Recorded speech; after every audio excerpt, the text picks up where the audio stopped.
All right. Hey, everybody. It's Catie Harris, owner and CEO of Nursepreneurs, and I'm here with Dr. Melissa Peterson from the Human Longevity Institute. Welcome, Dr. Melissa. So excited to have you here with us. So great to be here. Thank you so much, Catie. So you have a really exciting topic today, molecules of metabolism. Like I am really excited because I've been really into the peptides. My business, Philly Wellness Center that I have, in addition to Nursepreneurs, that's how we got started. It was with GLP-1s, and it's like there's so much more to it. And that's what I'm really excited to hear about today.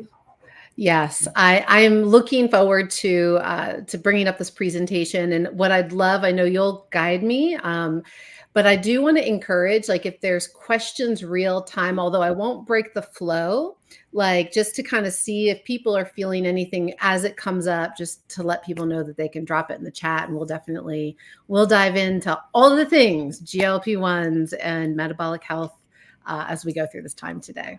Awesome. So do you have a presentation? I do. Yeah. Would you like me to bring that up? Well, I can do that. All right. Let's see here. Button down at the bottom. Share screen. And let me come over here. Oops. I don't know if you can. Am I sharing screen yet? Not yet. So you usually have to either hit entire screen or it'll say choose. Oh, yeah. There we go. Fantastic. I just missed that one little button. All right. How about this? Can you see me now? We can. Yes, absolutely. Okay, great. All right. So, of course, when I'm in this screen share, gang, I cannot see any of you all.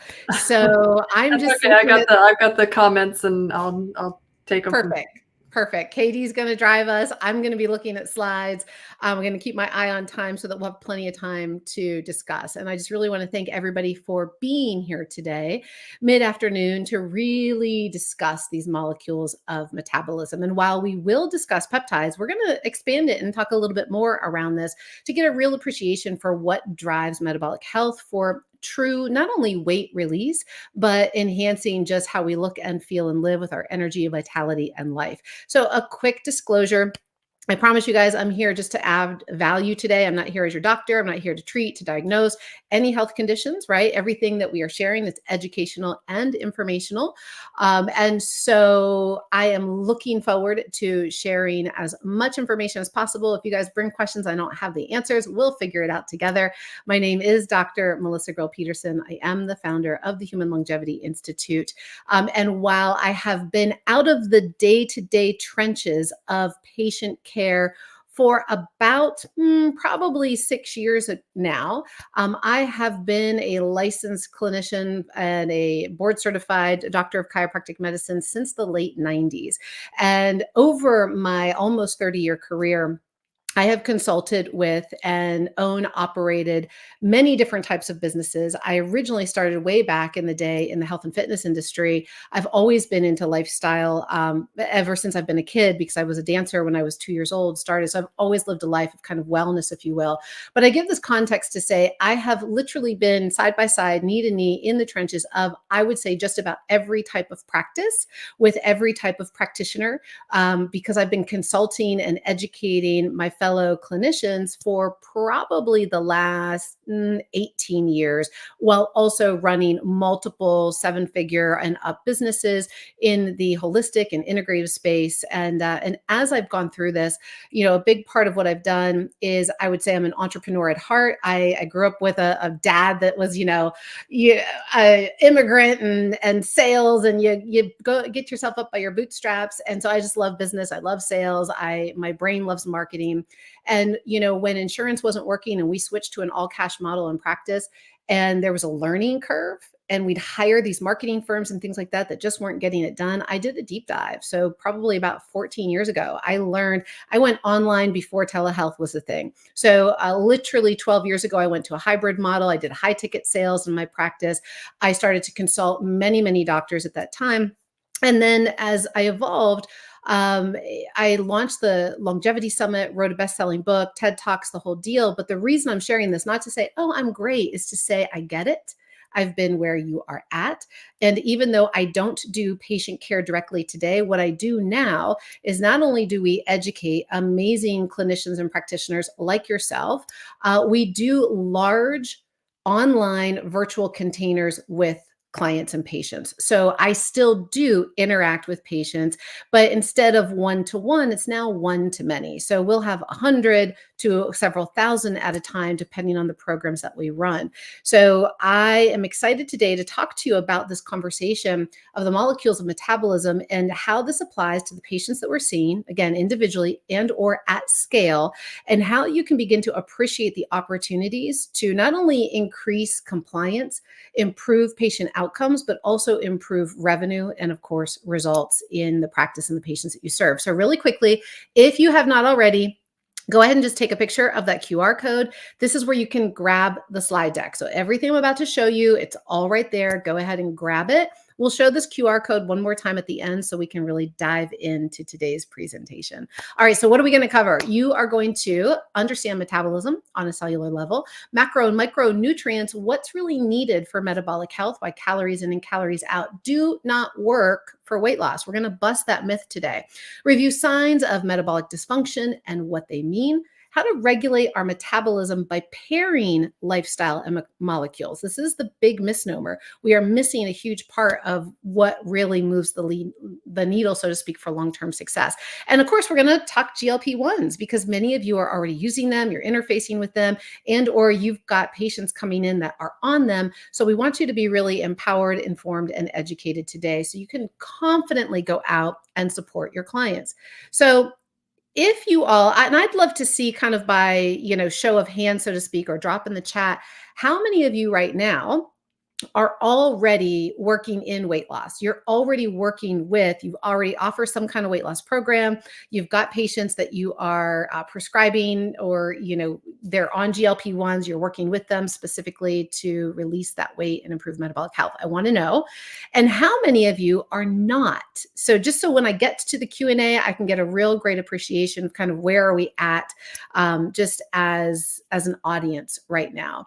And, Catie, if you're seeing that come in and you feel like it's pretty significant, I invite you to come off mute and just kind of give me some of those numbers. But as we go, gang, here's what we know, right? You can look around. This is not rocket science. 3 out of every 4 people are overweight or obese, right? So 73.6% of the US adult population is in this bracket.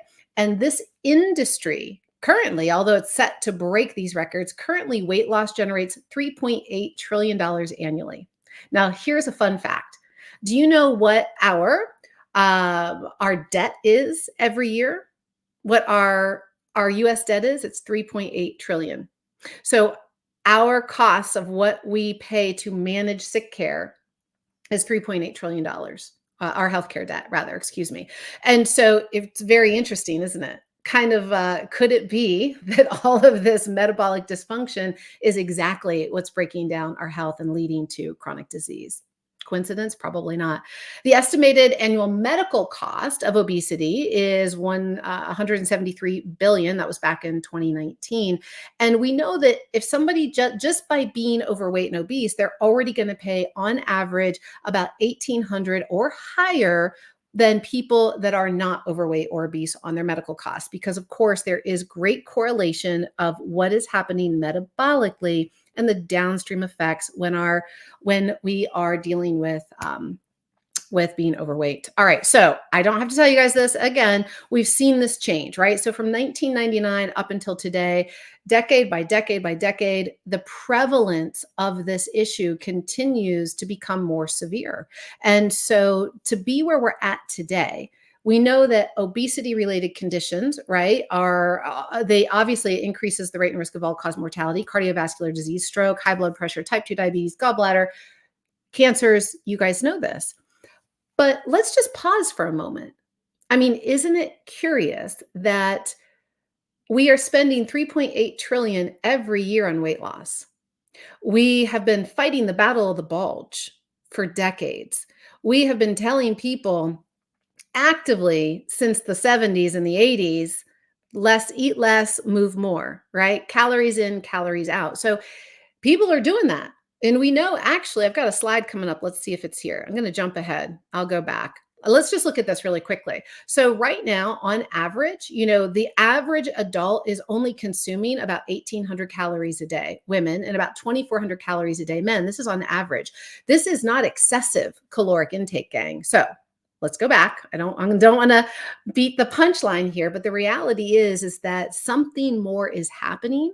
We are not equipped as healthcare providers in the full picture. Like, we're given little pieces, right? Little slivers to look at. So what I want to do today is I want to invite you, we're going to kind of open up our awareness and just what resonates with you, get curious, think about those patients you're already working with, and realize that what I'm going to share with you, we always think it's got to be some new drug, some new treatment. But the reality is oftentimes we are missing foundational health principles, because small hinges truly swing big doors, especially when it comes to health. A lot of it's upstream to down, from the outer world to the inner world, from that exposome and all the inputs coming in and informing this system of more than 37 trillion cells, but we all started as one cell. And so this cell is a unit of life, and metabolism refers to the sum total of all chemical reactions that occur in the body within each cell to produce energy and maintain life. And so I want to invite all of you back, right, to some basic biology here, because we zip past it, don't we? Like, when we all went through our clinicals, like, we have one course on biology, basically kind of looking at the cells and what's going on. But cellular health is actually where it's at. And if we can understand the needs of the cell, if we can understand what the cell needs to make energy, to maintain life, to heal, to repair, to revitalize, then we can begin to understand what one cell needs, what 37 trillion cells need, what an organ, a system, what the entire human body needs at a foundational principle. Are there nuances? Of course. But let's first appreciate some of the big things that we're missing, because each cell, what does it need? Well, let's go back and use some common sense. If you think about it, you can go days, weeks without food and water, minutes without air. So fundamentally, to run that Krebs cycle, which we'll talk about here in a few moments, we need oxygen. We need macronutrients. We need micronutrients. So those are our vitamins. Those are our minerals.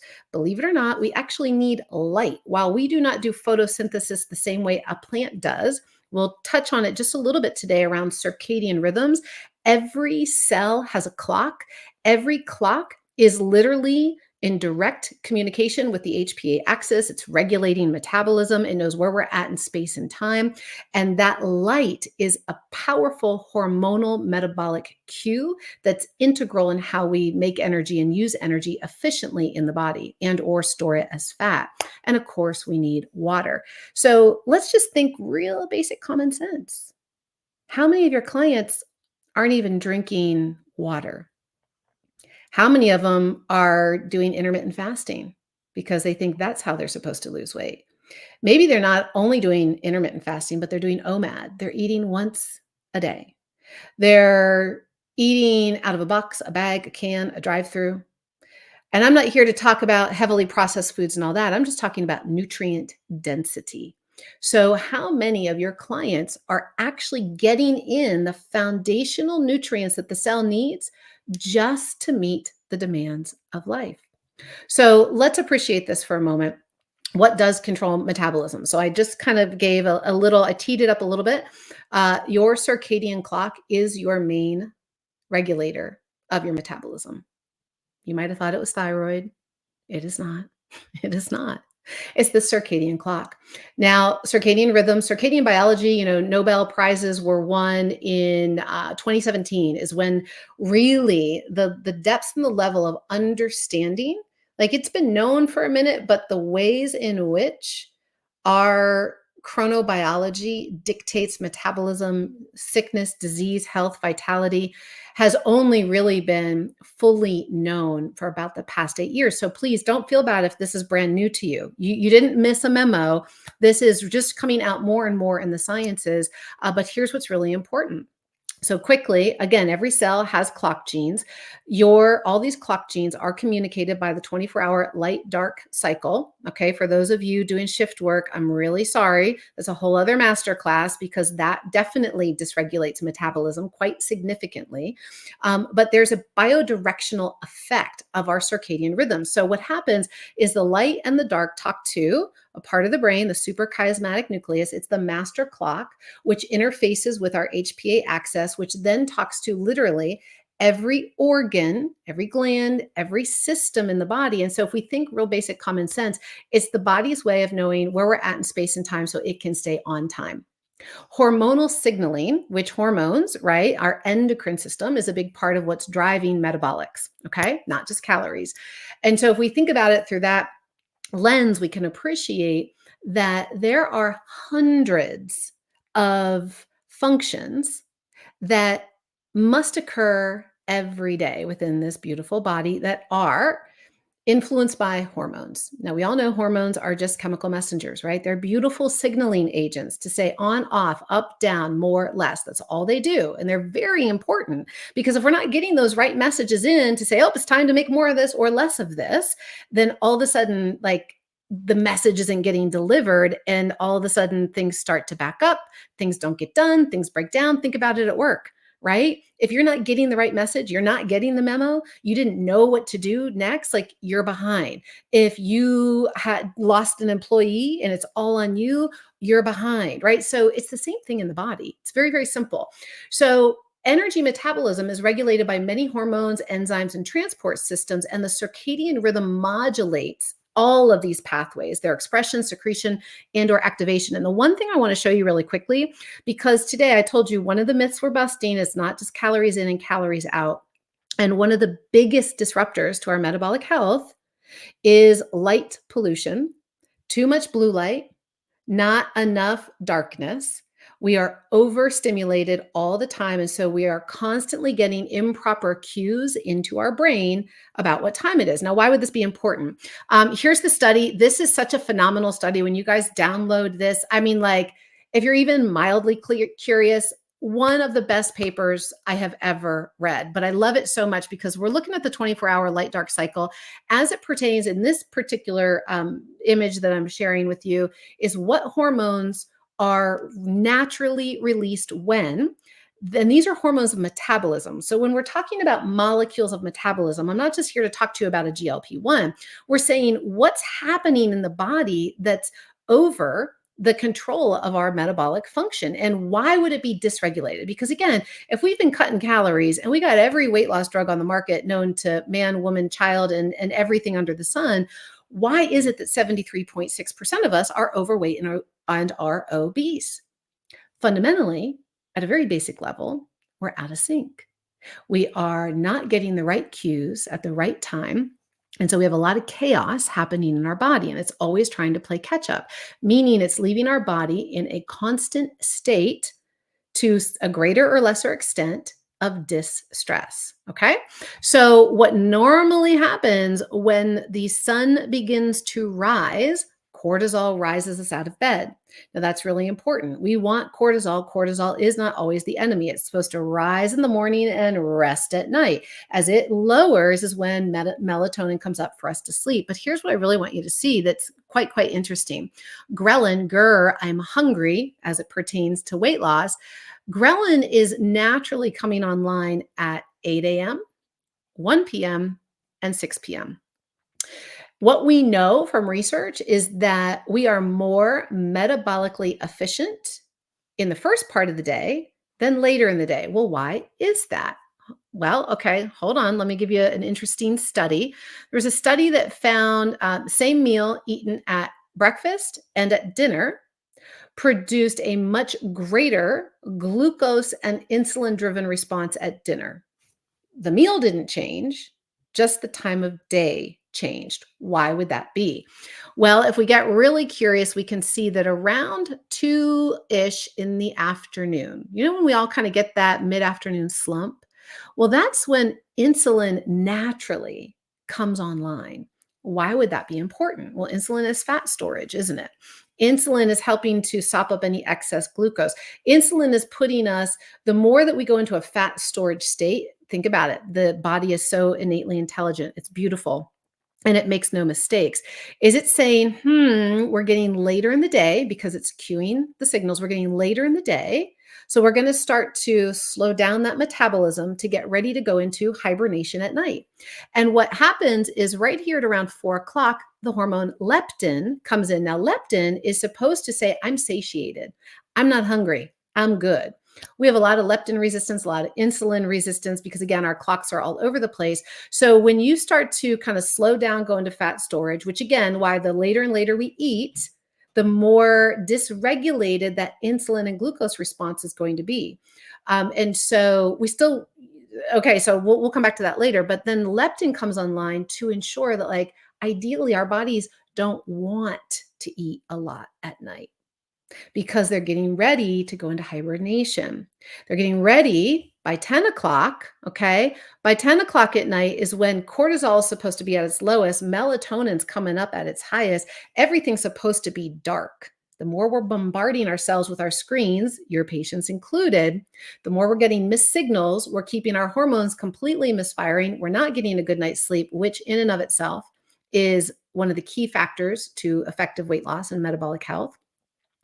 However, what begins to happen is we have this dysregulation, but we want to go into hibernation because during sleep, right, from 10 a.m. to 10 p.m. to 2 a.m. rather, is really kind of the beautiful longevity window. That's when the lymphatic system in the brain is active. It's most active to cleanse out any toxins from the day. It's when our growth hormone rises. It's when our testosterone rises. It's when our hormones of repair and healing and rejuvenation come online.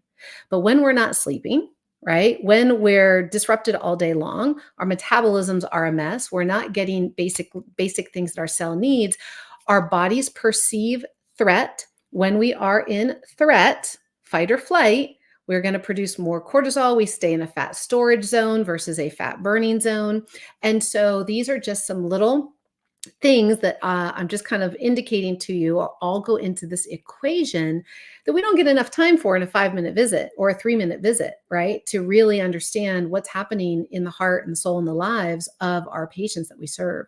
So let's come back to the cell for a moment. So big thing, I'm going to give you a solution to circadian rhythm. So don't freak out. I'm just trying to help you to understand we are not in silos. Weight loss is not just a thing. It's not just this little lever. It's complex, but it's also incredibly simple. So at the base, do we have our foundational health needs met? It's probably been a minute since we've all looked at this beautiful Krebs cycle, okay? But let's look at what needs to happen to make energy. Every cell, a unit of life. What does it do? It makes energy, it uses energy.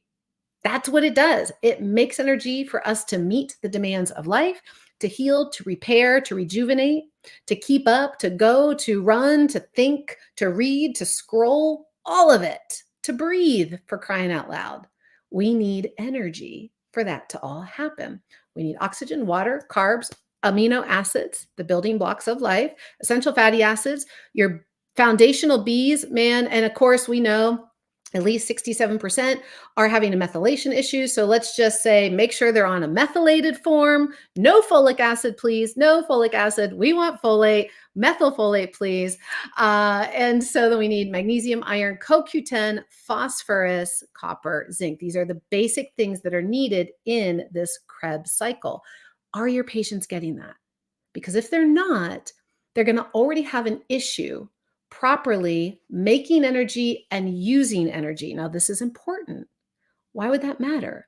Making energy, using energy. What does our metabolism do? Our metabolism is the sum total of these mechanisms of energy production. And if we keep thinking about our metabolic rate or burning calories, that's burning energy. If we can't make energy and use energy efficiently, do you think we could have a problem with our metabolism? Yes. Okay. We're just keeping it real common sense today because we always talk about all the shiny objects, but this is what we're missing, gang. This is really right here, the big thing that we are all missing hands down. So All day long, we need energy to keep up with life, not even any of the extra stuff. I'm not talking about going to the gym. I'm talking about physical demand. Anything that we do, from even sitting, it's a load on the system. Our levels of activity and movement, mental, emotional demands. Your brain alone consumes 20% of your energy every single day. Chemical and environmental demands, medications, toxins. Anytime we take something in, anything, it's a demand on the system. It's an input that the body has to register and decide, what do I do with it? And how important is it for me to do something with this right now? Can I do something with this right now? Do I have the resources to do something with this right now? If it can, it does. If it can't, it's like, it's like it partially gets done or it doesn't get done. It gets held in wait, so to speak. So these are all different types of demands. And the real question is, can we meet the demands? And a lot of times when it comes to weight loss, on average, every human needs, just kind of how we're living today, around 1,200 calories just to keep up with the basic functions, just to keep up with our breathing and our scrolling and our thinking and our medications and our digestion. Okay. How many people on weight loss go to very low calorie diets? They eat once a day. They're like, I cannot tell you how many women, especially, we think like, I'm on a diet. I'm on a diet. I'm on a diet. How many times have you heard that? We actually don't want people on diets. What's in the word? Die. I got to lose weight. What happens when we lose something? We want to go find it. So we have an opportunity to appreciate our language, to appreciate our mindscape, to begin to make little shifts and to understand that really and truly, for efficiency, on average, what we know for foundational health needs, so the body can get what it needs to make the energy and use the energy. On average, women need about 16 to 2,400 calories a day, and on average for men, about 2,000 to 3,000 calories a day. And I showed you kind of according to the CDC where we're at right now. We are not over consuming. It is not calories in and calories out. So should we actually cut calories? Because here's what we know is that if the body is too low and stays too low too long, it's primed for the rebound fat gain. How many times, for those of you working in weight loss, or maybe you've experienced this yourself, have you had success with releasing weight and then you change the thing, you go off the diet, right? You go off the protocol and you go back to doing whatever you were doing before. And all of a sudden the weight comes back. And then it usually comes back even greater. There's a kind of protective mechanism, if you will, in where the body, so this has been referred to as kind of the set point, but when we go too low, too long, it's almost the body perceives it as a time of famine. It will do anything for a period of time. Does that mean it's healthy for it? Does that mean it's sustainable? No, because when it's not getting what it needs for so long, it's slowing everything down. The body isn't going faster, it's going slower. It's conserving. It's making do with what it has. So we get to take a different approach. And I want to encourage all of you to just get super curious and say, what else is going on here? And while you may not have the type of practice that you can do deep dives with your clients, and we'll talk about some options with that, you can, at least in your paperwork, you can begin to have ways to open up a conversation. You don't have to be the one to coach them on everything, but at least if you can have a way to discern information to get you're now learning there's more going on than calories in and calories out. It's not just about what's on the end of the fork. What else, especially these people that have struggled for a really long time, what else could be going on? So we're overfed, but we're undernourished because of all the processed foods. We're overstimulated and underrested. We have too much coming in all the time. Our systems are not grounding, releasing, discharging, and resting. Too much light, way too much light. I keep pointing like this because the ring light is right in front of me. Too much of it. I at least have my amber setting on because I'm in the afternoon. We're going into the evening phase, right? Too much sitting, not enough moving, too many demands, not enough resources to keep up with them, too much digital connection and not enough human connection. These are just a few of the things that are plaguing all of us right now, which is why the numbers keep going up and up and up, and we can keep bringing new molecules. But until we get to some of the root stuff here, a molecule will work for a minute. A molecule doesn't matter. There's already new GLP-1s coming out, right? Retatrutide is next. There's always going to be a new molecule, gang. Always. The weight loss industry is huge. They want to make money. But do the results last? Not if you go off the drug, not if you go off the molecule, if all you're doing is the molecule. Why? Because we've missed what's really driving it in the first place. So we're overweight, we're overfed, we are overwhelmed, out of sync. We need a break. We need a new approach. This is bigger than calories in and calories out. And so what does this look like in your office? What does this look like with your patients? They're overweight or obese, of course, as we're talking about. Elevated, imbalanced glucose levels. They struggle to lose that weight, frequent urination, increased thirst, belly fat, fatigue, cravings, hunger, dyslipidemia, hormonal imbalance, chronic inflammation, cardiometabolic disorders, skin issues, mood swings, right? Disrupted sleep. These are just a few. I could give you more, but you guys know these. You see them all the time. And these correlate with a lot of different diagnoses, don't they? Right? So multiple diagnoses just right here. And could it be as simple as we're out of sync with our natural biology is out of sync with our natural environment? Could it be that simple? Maybe, maybe not. There's more to it, but that's definitely a fundamental component for many of us. Now, what becomes important, and I appreciate you all haven't been trained in this unless you've gone out and sought additional education like you're doing here inside of this group, and I commend you all for that. Is that this is the thing, like, okay, every day we can all Dr. Google it. We can all always find more information about, lifestyle. We know 75 to 90%. This is fact of what impacts our health, our ability to either heal and be healthy or accelerates the rate of aging, breakdown, sickness, and disease is 75 to 90% lifestyle driven. Now let that sink in for a minute. 75 to 90%. There isn't a pill, a procedure out there that is 75 to 90% effective with no side effects, built for by design in the body. And it's like, if there was a pill that did this, we'd all rush and get it, wouldn't we? If there was a guaranteed procedure that gave those kind of results, we'd all rush and do it. Yet, why do we kick and scream to make little nudges around some simple things that we could do in our lifestyle while also accompanying those actions, habits, behaviors with molecules that support foundational health, support enhanced states of healing, health, and thriving? These are just some of the foundational things that we teach over at the Human Longevity Institute, because we know that we're not pieces and parts. We're not siloed. We're not just a thyroid. We are not just a gallbladder. We're not, we're not just a heart. We're not. We are a dynamic, complex human system that is all interacting. Each system, each pathway is communicating to another part. It's constantly in a dynamic exchange. So we teach how to actually take an integrative and holistic approach by intelligently stacking and designing interventions that bring lifestyle and molecules and therapeutic technologies together. And do we have to do them all? We don't have to. One works. Lifestyle always works, but a lot of people don't want to do lifestyle. They like the molecule, which is why GLP-1s are so awesome. They like the molecule because they like the fast result. So sure, molecules have a place, 100%.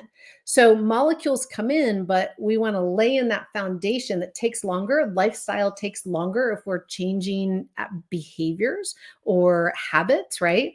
And then the tech is, I want to feel it. So the people that want to feel the things and they want to do the things and they want to biohack and they want to be cool. So when we can meet it at different angles and we understand how they synergistically work, we can actually amplify and accelerate results and outcomes. Can we do things one at a time? 100%, because they all work. And when we stack them, they work exponentially. So weight loss with diet and exercise, we all know it. So here's something really, really interesting. We're going to just look right now, just weight loss with diet and exercise, no molecules. Okay. So in numerous studies, on average, weight loss typically ranges with just diet and exercise 5 to 10% of body weight when both diet and exercise are combined. That's awesome. So 200-pound person might lose 10 to 20 pounds within a 3 to 6 month period. Okay, it's kind of what we were looking, I guess 6 months. Okay. And when we combine with diet and exercise, natural supplements. So before we go into GLP-1s, and I'm so sorry because I'm going blind here and I'm trying to look at the time. I got a few more slides. So I'm going to start to go a little quicker, but I've got some really important information I know you guys want. So if we were to just go with natural supplements, herbs, like a supplement like alpha lipoic acid, berberine. You guys have all heard about berberine, right? It's the twin to metformin. Green tea extract and others can contribute to an additional weight loss, generally ranging from 2 to 6%. Okay, so we could get anywhere from 7 all the way upwards of 16% in the best case scenario over 6 to 12 months. Not everybody wants a GLP-1. Right?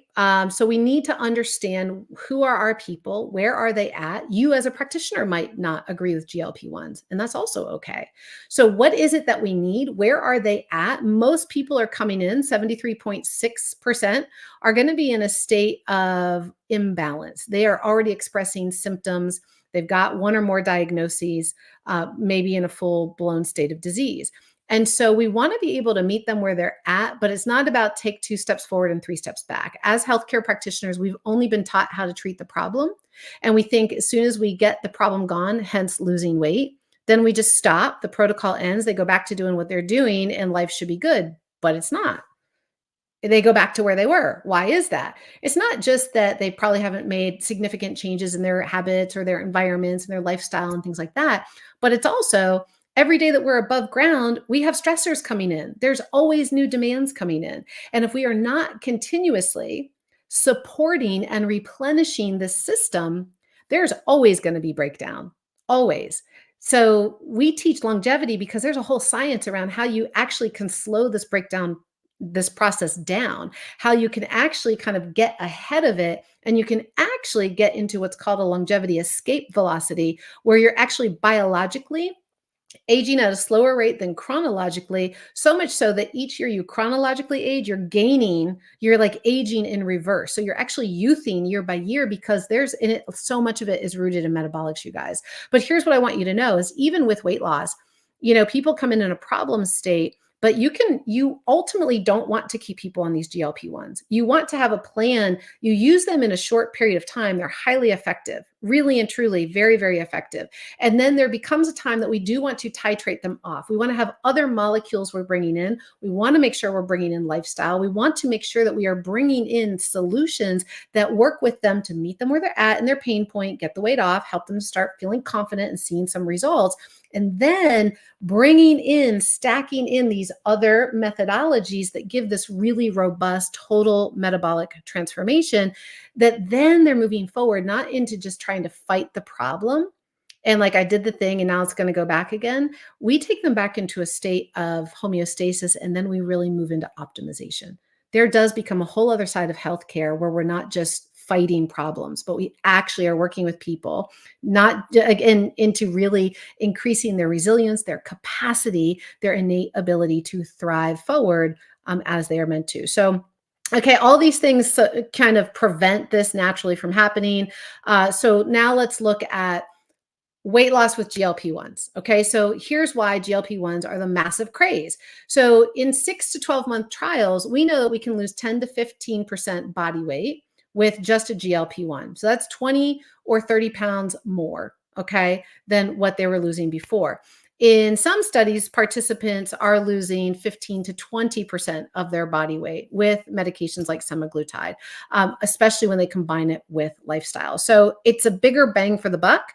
People that have struggled for a really long time want this, but we need to understand GLP-1s. Now, these are naturally occurring in the body, gang. They're naturally occurring hormone. It's released from the gut in response to the ingestion of food, particularly carbohydrates. Its primary function is to regulate blood sugar levels, right, by stimulating the release of insulin.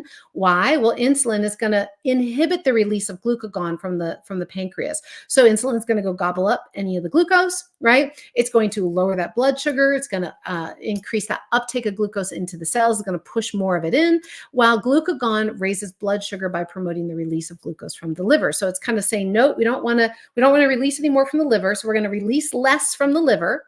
And people, do you know, one stress event the liver is going to dump the equivalent of a candy bar of sugar, about 26 grams into the bloodstream. Anytime there's a little micro stress event, we're dumping glucose all day long from our liver. So the fact that these GLP-1s slow that down, that's one of the things, that's kind of the sleeper fact.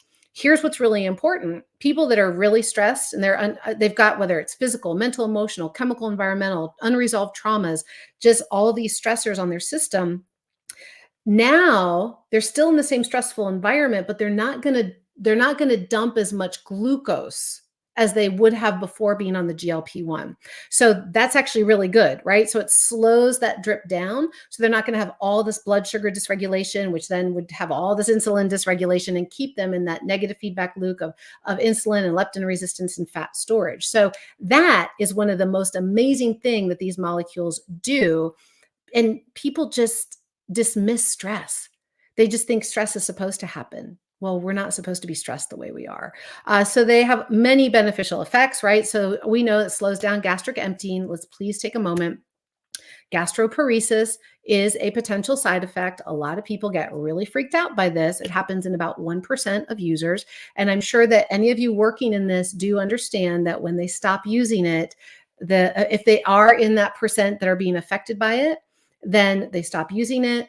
It goes back to normal. It's not a lifelong paralysis. And if you think about a lot of weight loss, even natural fibers slow down gastric emptying. They create a greater fullness, right? Why? To reduce appetite, promote that feeling of fullness and satiety so that people are eating less and staying fuller longer.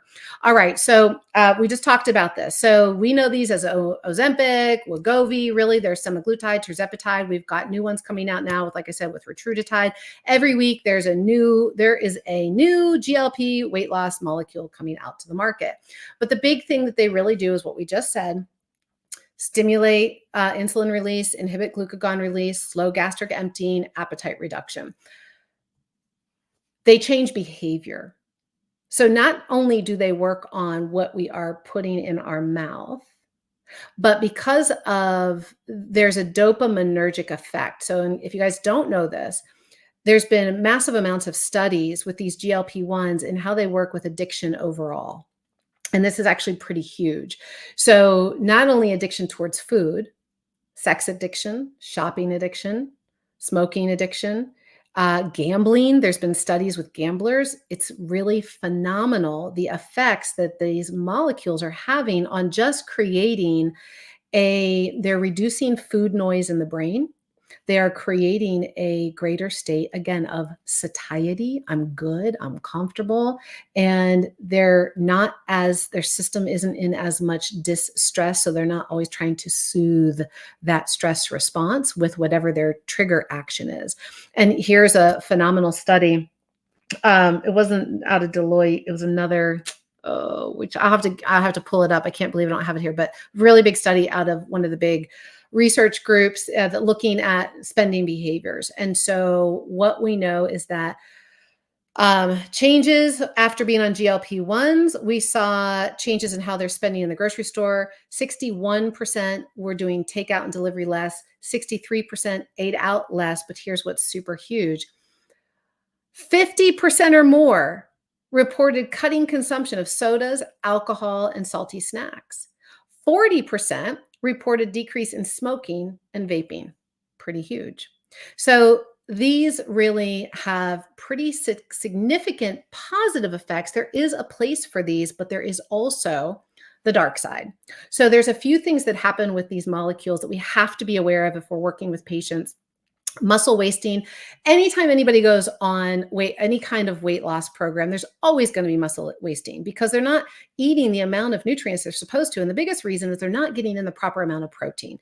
So lately, GLP-1s have come under fire going, oh my gosh, they're creating so much muscle wasting. Well, people are staying on them way too long, first of all. They're not eating nutrient-dense foods. They're not getting any kind of proper nutrition guidance from the people putting them on them. So yes, they're literally wasting away. And that's horrible for long-term metabolic health.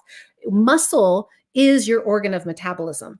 because and it's not wasting away your fat, it goes into muscle. Why? Because if you don't have those basic nutrients the cell needs to run that Krebs cycle, it's got to get it somewhere. So it needs those amino acids. It needs that glucose. It's going to go to the muscle and start to break it down. And this causes so many other problems. And that's why all of a sudden the backlash in the media. So how do you offset that? You make sure they're eating enough protein. They need 1.2 to 1.6 grams of protein per kilogram of body weight. Please do not sleep on this fact, gang. A lot of people, I don't have an appetite. Of course they don't have an appetite because they're taking a GLP-1. So at least make sure that they are doing some type of a good protein shake with the essential amino acids in it. This is just a do not pass go, don't like, this is a non-negotiable because otherwise they're going to have a lot of problems down the road. You want to get them in doing strength training. They only need to do it 2 days a week, but we want to get them, they don't have to go do heavy lifting. It can even start with resistance training, but we want to get them engaging their muscles. Great protein sources there you guys can take a look at. Another big thing that comes up on these molecules is dehydration. And this is huge because that has massive risks the longer they're on it. And so because it's offsetting those thirst signals. So again, we want to advise they're drinking at least half their body weight in ounces of water daily. Okay, that's a starting point. We want to suggest that they're putting in some electrolytes. So not crap with sucralose and all that other nonsense, just even putting in some Himalayan sea salt into their water is a place to start. But you can go get like Redmond's Rise. There's a couple of really, really good hydration powders that you can put right in. You just put a scoop in, put it in the big bottle, and they just sip on it all day to make sure they're getting some of those basic minerals in. Remember, we need vitamins and minerals to run that Krebs cycle. This is really, really, really important. So for you all, you're meeting people where they're at, and you're going to create a personal plan with them. And if you're just kind of in this and you're not really sure where to start, one of the things so we help our clinicians understand, we have a whole metabolic health and weight loss specialist course for practitioners just like yourself. And we teach you the protocols. We teach you how to actually bring lifestyle and molecules and technology together. We teach you how to not just give a molecule, but actually offer a program that can increase your overall revenue, that can scale you. So you can have parts of what you do that are one-to-one, but we want you to be able to have solutions that can scale you one-to-many and start put people in a program, but then you can put them into groups and community, because community and connection is an essential piece to actually being accountable and getting results. Now we're getting ready to go into Q&A. So I can stay a few minutes longer. I know we're set to end at the hour mark. I can stay till probably 10 after at the most. So I do want to make sure that I know I had to blast some of this at you guys, but here's a few things. You have questions, reach me by way of my team at hello@humanlongevity.institute.com. If this is an area that you guys want to take a deeper dive into, you'll be able to do that. We have a special relationship here with Nursepreneurs. And if you guys want to, we want to make sure that we make it as easy as possible for you to go ahead and be involved with our course and learn more and learn from myself and my team. We start our next metabolic cohort. Right now you can enroll, but our live classes, so you get to have sessions with me, and we go through clinical case studies. We make sure you're feeling really good with the information. Those start third week of September. So we're doing some specials right now just to kind of help make sure you get in there. You can start with the materials, and then you'll be ready to come to class and join me. But you got to use your code NURSE20 if you guys want that discount. So, and we have places that we can get GLP-1s for you guys. Catie actually knows all about that. So we've worked with her. If you guys are looking like, hey, I want to do a lot more with peptides. I want to do a lot more with other molecules. So Melissa, you talked about foundational nutrients. You didn't just talk about like, okay, yeah, I want to use tirzepatide in my practice. It's hard to get right now. Where do I get it? Who do I trust? What should I do? We have programs just on peptides that we teach you all about that. You might say, I'm already doing GLP-1s, but I need the foundational nutrients. I need some other molecules and things like that. So those are things that we help you guys with if you need it. Catie's got great resources for you as well here inside of Nursepreneur. So last time to get that code, if you didn't get the slide deck, in case you came on late, get that now, download the slides. Hopefully that works for y'all. And this is all in the slide deck. I'm not going to take any of the time to tell you guys about courses. This is just if you want to learn, you just got your, kind of wet your whistle today, and now you're teeming with questions and excitement to go deeper, then we've got lots of ways to support you. So right now, I'm going to stop sharing. Catie, I hope we've got some questions. I'm really looking forward to being able to be here to support the group. Yeah, absolutely. So if you guys do have questions, put them in here. You definitely want to use Dr. Melissa as a resource. And, just a plug, I've actually taken Dr. Melissa's course and it is amazing. So it was really, really helpful. And especially because, diving into GLP-1s is... you don't realize all these other things. Like it's easy. Anybody can do it. I can prescribe GLP-1s out the wazoo, but then there's always these patients that come back and they're like, I didn't lose any weight. I'm like, what do you mean you didn't lose any weight? Why didn't you lose any weight? Well, everybody else did. But there's the more you get into this, the more those people come up out of nowhere. And, there's so much more going on. I mean, it's one thing if somebody wants to lose 10 pounds and they're metabolically fit. Yeah, it works like a dream. Yeah. But most people have issues. They have other issues that need to be dealt with. Yeah. And Catie, I want to actually speak to that. And I realized I forgot to tell you all something about circadian health, but this is really important. With GLP-1s, I think one of the nice things, it's really interesting. It is the first medication that actually works with healthy weight loss, meaning what we know from the research studies is that most people, most users, because of course your first 4-6 weeks, you're titrating. So yes, we've got kind of ranges of where to put people. This is not dose them up as fast as you can, as high as you can, because then there actually will be a, kind of the, what am I trying to think of? Just the body, all of a sudden, when we are exogenously flooding, the body is going to override some of those natural mechanisms. So we want to actually keep less is more in this. You want to go slow instead of fast. I always say go too fast, we crash. But also what we see is that, and so listen, I'd say it's 50-50. I've seen a lot of people that by week 2, I've had incredible cases in our programs because we have a whole front-facing Way Less RX program that we use GLP-1. So I do work with patients in this, just not one-to-one, but one-to-many. And so we'll have a lot of people in those first 2 weeks, all of a sudden it's like, I lost 11 pounds, I lost 15 pounds. Well, we know a lot of that's water weight. And all of a sudden like, great, that's beautiful. Yay. And then they expect they're supposed to be losing 15 pounds every 2 weeks. And that is not how it works. Then we have the other side of the equation, which is a lot of the people will be like, my weight's not budging. And they think, because they've talked to the person that lost 15 pounds in 2 weeks. So they've got they've got the wrong expectation. So what we as clinicians get to do is say, what we know in the literature is that this is shown to produce safe and healthy weight loss, which equates to 0.5 to 1% of your body weight per week. So if they're 200 pounds, they can expect ideally to lose 1 to 2 pounds. That is optimal. That's the range. And if they're really metabolically challenged, they're probably just going to lose that 1 pound a week. Okay. So these are important things to know.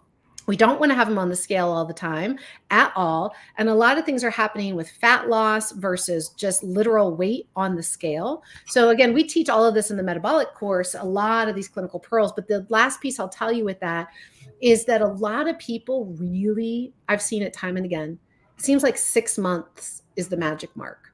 6 months is where the body, so the people that have been on it for 6 months, they had results, they were getting results, but it was still that slow drip. And then around 6 months, it's like they just kind of get into this rhythm. And then all of a sudden, one day they look down, they're like, holy moly, my body's transformed.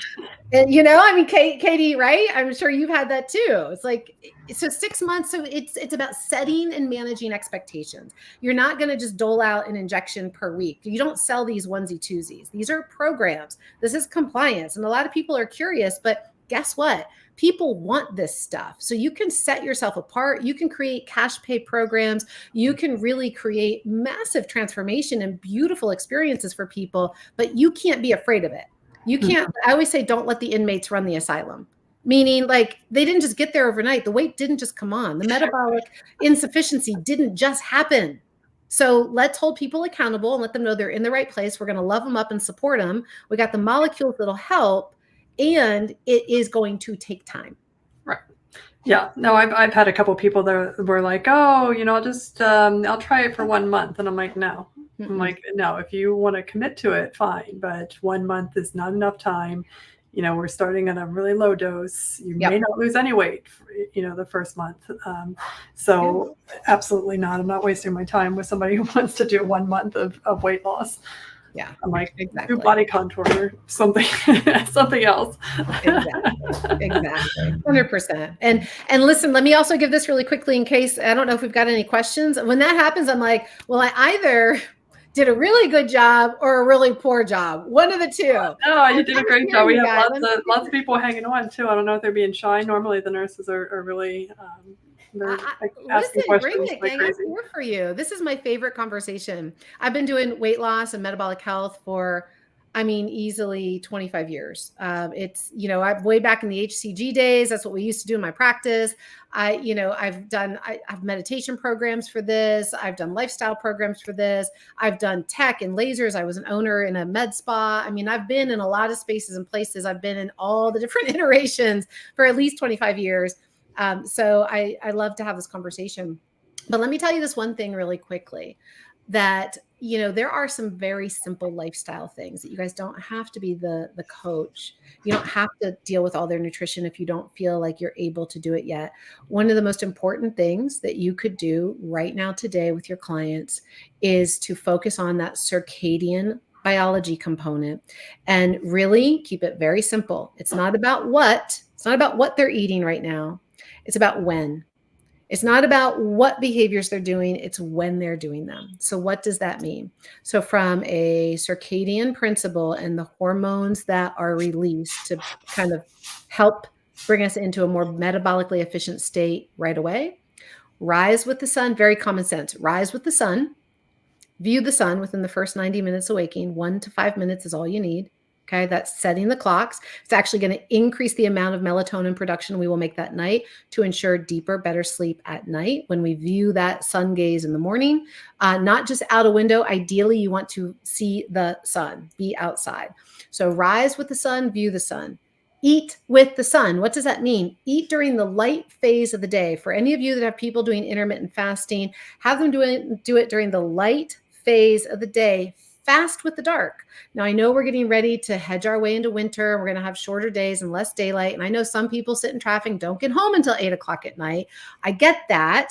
So it's fine. Eat less at night. Make dinner, especially if they have to eat late, the smallest meal of the day. Let their larger meals be in the morning and the afternoon. Okay. And so move with the sun. We are most metabolically active. If they're going to do any kind of fitness and movement, which they should, we want it to be ideally more during the light hours, especially if they want fat burning. Now, if they want muscle building, nighttime is great, but we are fat burning machines in the first part of the day. And so then we want to rest with the dark, fast with the dark, sleep with the dark, to repair with the dark. That's the biggest protocol I can give you right there, that I literally had 5,000 people over 30 days do a circadian course with me. We didn't do any GLP-1s. We didn't do anything. We just did circadian lifestyle. I taught them essentially week over week those little principles I just gave you. When I tell you that we had at least 85% of our participants with massive transformations, everything from insomniac sleeping, people that had been on not just a couple of medications, many medications, off medications completely, weight gone down anywhere from 8 to 20 pounds in 30 days with no dieting, no GLP-1s, no crazy anything. And I'm not making it up. It was just phenomenal. Energy, marriages reconnected because they're out walking every day. It was beautiful. It was so beautiful, the things that we were seeing in people, blood sugar coming down, blood pressure coming down, doses of medications being reduced. And it was all through simple circadian principles. That is amazing. I always knew sleep was important, but I don't think I've put enough emphasis on it for my patients. And I'm definitely going to change that, because that is really important. And you had mentioned also the dehydration piece. I've been on the GLP-1 myself, and I noticed that as well. It really drives down your mechanism for thirst. And you just forget to drink water. And I think that's a huge part of your metabolism and weight loss too, is drinking that water. So really putting that out there.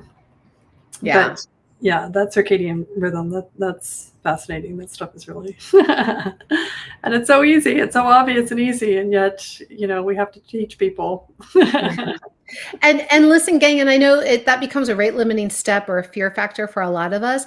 When you could literally have a simple resource for them, right? Whether it's a piece, if you're doing a lot of your in-person brick and mortar, something you can physically hand to them, or it can be a post, a blog you've written on your website. If you've got a course or a community, just an infographic you can put up. So just know that I always tell my docs, anytime you have to say the same thing more than 3 times, you should make a video so that it's a reference and a resource. And that video can live on your website. It can live in a private members area, a private community, can live on a Dropbox. You don't have to go spend lots of money and all of a sudden become a course creator.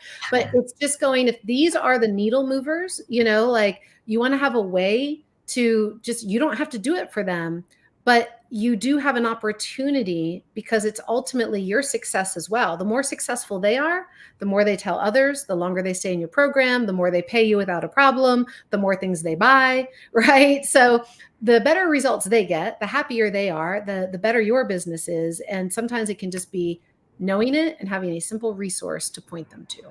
Yeah, absolutely. And your ability to deal with reasons that they are not losing weight on semaglutide really does differentiate you and set you apart, because there's a lot of mail order semaglutide out there, and that they'll write the script and then best of luck to you. But and that's where people really get into problems with this medication going up too high. They're managing their own medication basically, and there's so many things that aren't good about that. So really differentiating, having a program that you're there with them, and focusing on these things that they can do that'll make a massive difference. Absolutely.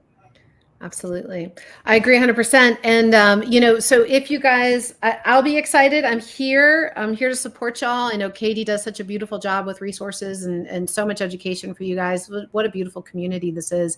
And if you feel like you just want to be better versed and you do want to understand how to build programs, we teach all of that in our metabolic health and weight loss specialist course. We literally teach you how to run containers, how to run 12 week to 12 month programs, and how you can do it all with confidence and ease. So we teach the business as well as the clinical, and paired with the lifestyle, so that you feel really, you've got a massive just kind of turnkey system at your hands to go out and feel really, really good with. So yeah, that's powerful. Having those programs is really, really effective, and it's so much easier when somebody just gives you a program that works. That's beautiful. I love that.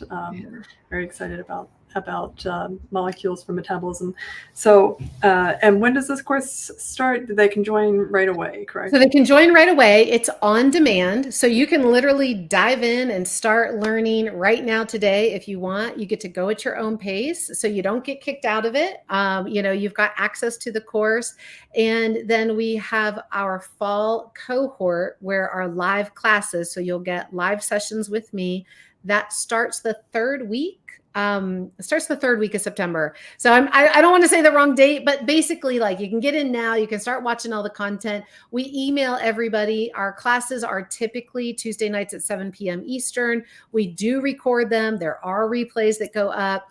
And if we find that we have too many people in the cohort that just have a big conflict with that, then we'll at least offer a couple of lunch and learns, so that we've got a few ways to support the majority. So we don't just do classes every day, but we make sure that you get really good access to myself and my team, so you get supported. Awesome. All right. And we'll throw the links in where people can go if you're interested in joining that program and getting your turnkey business. A couple people had mentioned that they were about to start offering GLPs in their practice. So this would be perfect. Amazing. Looking forward. All right. Dr. Melissa, thank you so much for sharing this with us today. Thank you for having me. It's been a pleasure. All right.